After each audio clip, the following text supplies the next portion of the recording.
Alright, hello, citizens of the Nigelverse. It is Nigel here once again, and welcome back to the Labyrinth. This is going to be the first time that we try out this not only this new format for each episode of Tales from the Labyrinth going forward, but also trying out the new upload schedule. Uploading every Thursday. So this is the maiden voyage of it.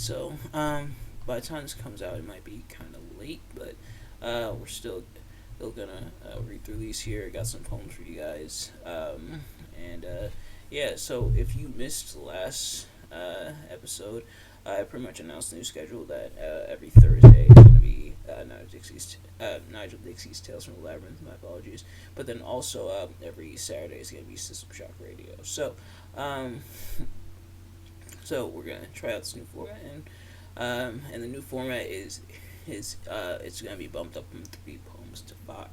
So we're gonna have 5 poems, 3 written by me, and then 2 that I'm reading from other poets. Some prolific, some maybe not as much, but well, I'm sure they're all prolific in their own way. But anyway, hey, I am rambling. Let's get right into it. So this first one is called Superheroes. I used to read comics, flipping through the pages, seeing men and women doing incredible things, and I pictured myself doing those things too. So, I'm someone who grew up reading comics. Like, hey, I love superheroes. If you haven't been able to tell, like, hey, I review superhero movies here on the channel. Subscribe, by the way, if you haven't already. I review superhero movies on the channel. I wear a lot of like superhero T-shirts. I'm not wearing one today. I'm wearing my PlayStation shirt, but I normally wear a lot of superhero T-shirts.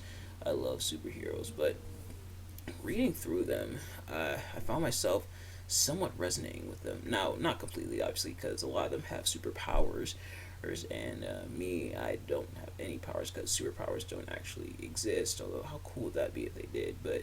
Um, but what I saw was their bravery, their courage, all the stuff they go through, and the fact that they still come on and persevere. And as a kid, you kind of connect with that and say, hey, they got through stuff. I can get through stuff too. And it can be seen as inspirational for a lot of people. And that's kind of the idea I was getting at with this poem, is that as seeing these things in the comic books, even though comic books are obviously fiction and everything, art often imitates life. And so if these comic book characters can go through this turmoil and still be really cool and awesome coming out the other side, not always, but if they can do that, hey, why can't I do that as well, you know? This next poem is called No Direction. Navigating the world today is confusing. Nothing makes sense. I often feel lost, unsure where to go, unsure what to do, trying to find purpose, or letting my purpose find me without any clue where to go. It feels like oftentimes nowadays a lot of people feel lost, where in life they kind of want to do something different with their lives. They kind of want to find their purpose in their lives, but they don't really know how to do that. And it can be tricky navigating the world and trying to figure out what your purpose in life is. And oftentimes, it'll be hard to find purpose. One of the ways that I found finding purpose was finding something that you feel passionate about, and that you're good at, and that comes naturally to you. Like, if you're a very talented speaker, then and maybe your purpose is speaking. If you're a very talented singer or musician, then and I'm sure your talent is music and everything. If you like to tell jokes, then your talent is comedy and things like that. So, helping make navigation in the world a bit easier, but it can be a bit tricky sometimes. This next one is called Cloud. Have you ever wondered what it would be like to just float on a cloud without a care in the world?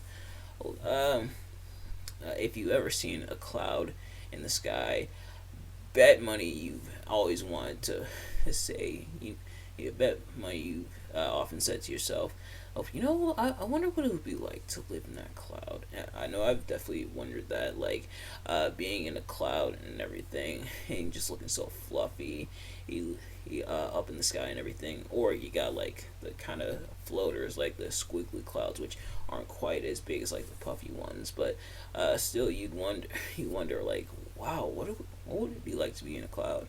Obviously, it'd be mostly comprising of rain because that's how condensation works, at least in the water cycle. Oh, but yeah, being on that soft cloud, you wonder what it feels like, and your mind kind of wanders as to what that would feel like. But this next one is called Double Doors, and this is by Richard Jones. Valentine's Day breakfast at Baker's Square. Laura drinks coffee while I watch Andrew, who refuses to sit but chooses instead to stay in the restaurant's vestibule where he opens and closes the big double doors over and over again, as if he's practicing a grand entrance. Entering, crossing the threshold, and letting the doors close behind him. I'm thinking, it wasn't so long ago I carried my tiny son piggyback through the woods to a waterfall. Wasn't long ago I kissed Laura for the first time. Wasn't long ago I lived in the house with my dog and sat with my notebook at the kitchen table on Sunday morning after working all night, sipping burnt coffee and scratching out lines, lighting my 100th cigarette, starting over again, determined to write a love poem. So this is interesting. So, what Richard's detailing here is kind of like reminiscing. So, seeing his, I'm guessing either her wife or maybe girlfriend, love interest, whomever, and then his son Andrew, and then reminiscing about when he met Laura, when he's carrying his son and everything, and so just seeing his son and his wife slash girlfriend slash love interest, and then just reminiscing, thinking about that, and oftentimes we do that. Like we see something and then memories of times before that sort of come back in, and it culminates back with him writing this love poem, which this is obviously like I guess it's supposed to be like a Valentine's Day poem, but pretty much bringing it back to him writing this poem, or perhaps writing a love poem back then, but not really being able to.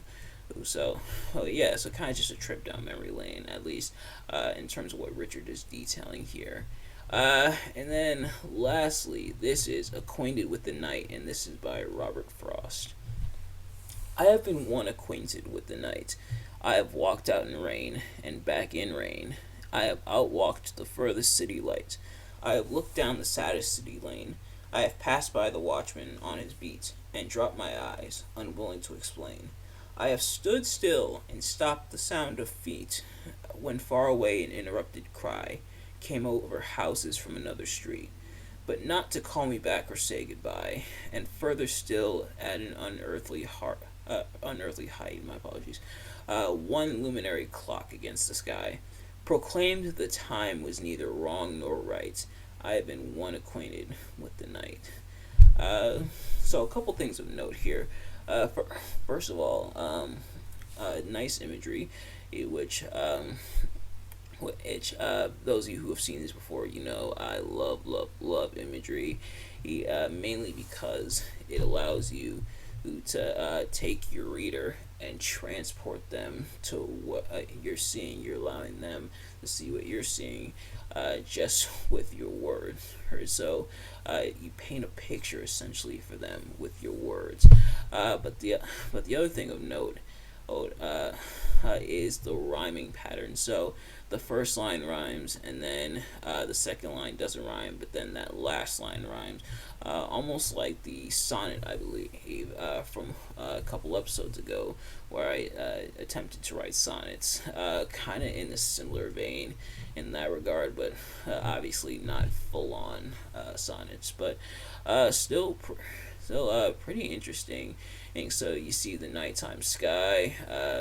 You see him walking through, and you can kind of see what's going on. You see the rain and everything. So pretty much just painting that picture and saying he's acquainted with the night, meaning this is something he does often. He's something he often does where he walks at night, kind of by himself. Which, how many of you have done that before? Or I'm sure a lot of you have, and I'm sure a lot of you have multiple times. I know I definitely have, or maybe even not just the night, but just like walking by yourself in general, just kind of walking, clear your head, kind of looking around your surroundings and everything. So kind of just detailing that here, but with him walking and being acquainted with the night, it's obvious he does it often, which is interesting. But nevertheless, that's going to do it for this episode. Thank you all so much for watching.